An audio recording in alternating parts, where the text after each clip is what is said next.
talking, I don't sweat that. If they don't trust me either, I respect that. If she be down the ride, oh, I'll beg that.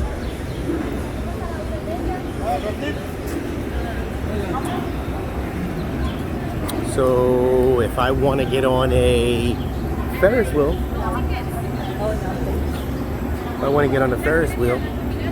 then I would need to be paying for a Ferris wheel. Yeah. Interesting. So again, I don't like to play the in between, but I have to look at it from a majority of the viewers that I have. They're anywhere between 21 and 34. So if you look at that generation, I don't know how old you are, but nonetheless, 21. Okay, 21.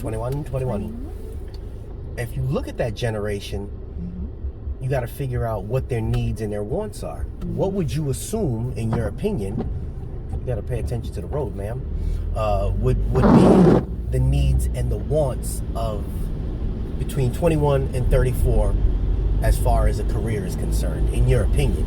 What they would want as far as a career?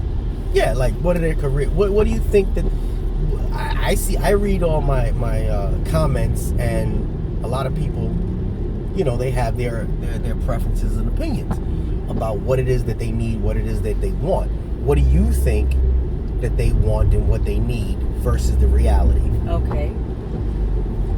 Want and need. I think what they want is something that works for them at every single turn, in regards to the hours, the pay, the ability to call out, the ability to show up or not show up whenever they feel like it. Does that happen at your station? Yes. Okay, and that is why we have a lot of turnovers. Okay, continue. They want to be able to do what they want on their time, which is not realistic at any given job. There will be rules and regulations that they will have to follow. That's my term. That they will have to follow, which, with the Gen Z, X, W, Y, K, LMNOP, they're not great in following those. They're not great in following those instructions at this point because, again, they have all this voice and they want to do what they want to do when they want to do. Now, what they need to do is learn to be more disciplined, learn to be able to follow the rules and regulations. Now, I'm not saying here that, someone tells you to jump off a cliff, you do it. Of course not. That would also take some common sense. But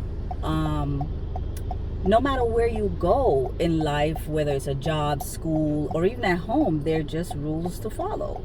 You have to be able to follow those rules.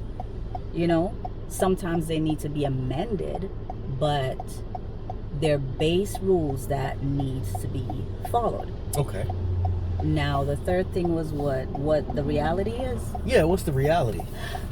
The reality is whatever the post office has been doing for all these years has been seems to be working for the post office. It works. Hence, all these years of not having to depend on the government to, to be able to stay in business, not having to go out of business.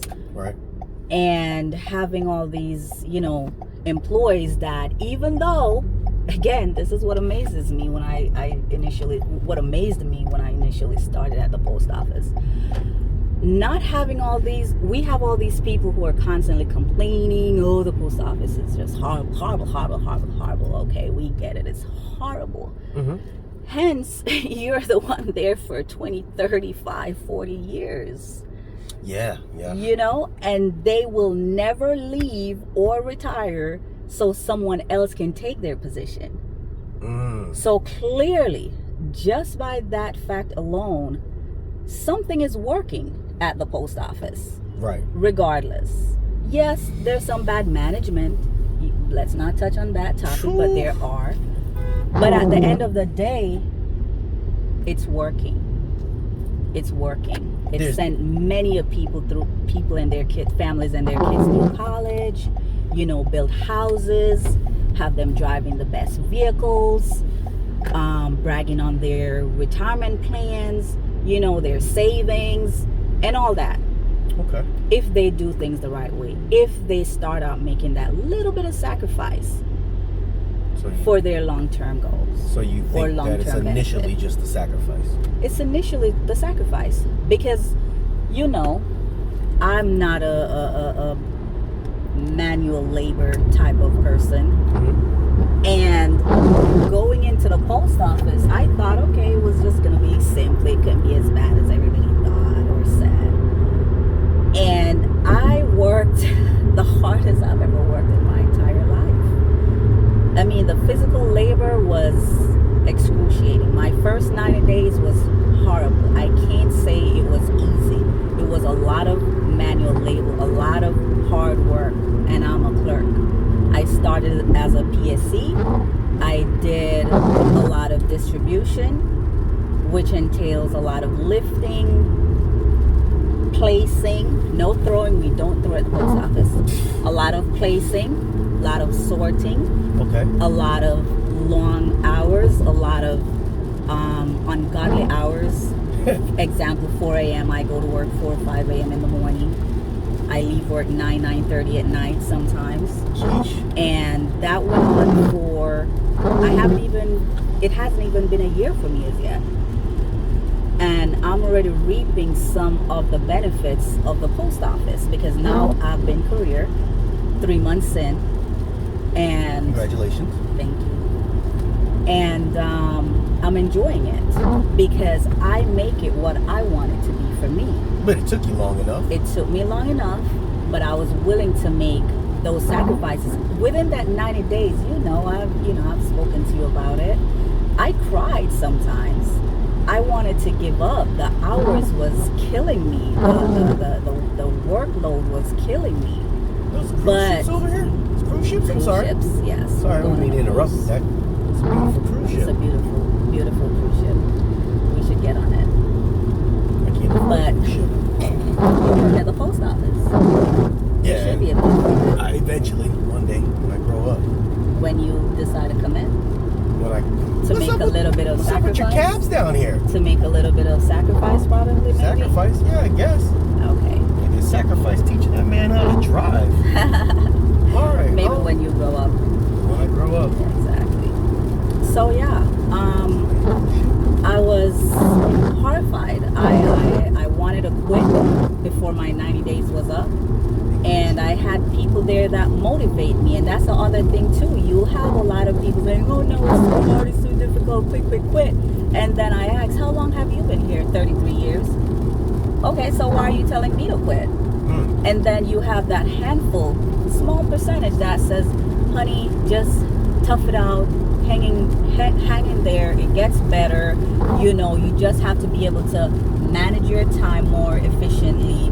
And if after a while you'll be able to manage your personal life along with the postal career, which I'm getting better at. And so it doesn't happen immediately. And by watching most of your videos. I appreciate that. Just nice so plug. you know. Nice plug. Just so you know. So it's just a combination. It takes time to learn how to time manage. Yes. Is that the island over there where the rich people all live? Those rich folks? Yep. What's it called? That's Star Island. Star Island. Yes. All the rich. What stars live on the island? I know. All right, let's stick with this for a while. You can give me a tour about that. Okay, later. That's Star Island. Anyway. Gloria Stefan. Gloria Stefan. Esther. Yeah, her. That's a nice house. That's a mobile house. Lil Wayne has houses. Look at the house, the mobile house on the Lil water. Wayne has houses over there. Little who? Will Smith. We won't talk about that. Will Smith. Anyway, continue. Yeah, so I was just saying that if you hang in there, then at the end of the day, it is worth it. And that's me being honest. It is worth it. It really is. So I believe you have a family member who works at the post office as well? Couple, right? Actually, yes.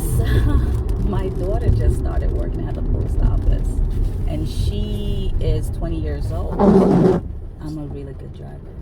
Okay. I'm a really good woman driver. Woman driver. Yes.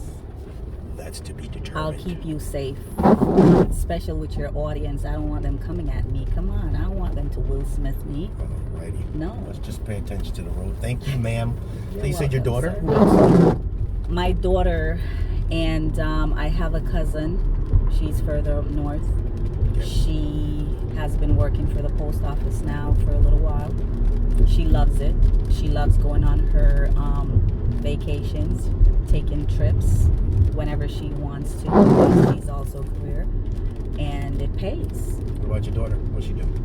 Well, my daughter, as I said, she's 20 years old. She's been traveling the world. We recently went to Jamaica, had a wonderful, wonderful time, and she paid for her own trip. Really? I didn't have to give her a dime. Really, she paid for her own way. We in And Miami, spent her bitch. own money on the trip, and we had a really good time. We toured the country, and it was fun.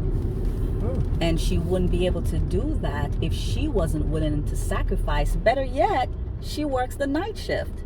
She works what we call Tour 1, which is like 10 a.m. to 7, 8 in the morning. 10 p.m. I'm sorry, 10 p.m. to 7, 8 in the morning.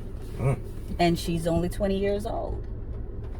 And she's already investing in a long-term career and a future. 20. So she puts 30 years in. She'd be 50 by the time she's able to retire. Exactly. That's good. You know, By daughter, then she'll have her house and car. my daughter's and, about to turn career. And your daughter about to turn career.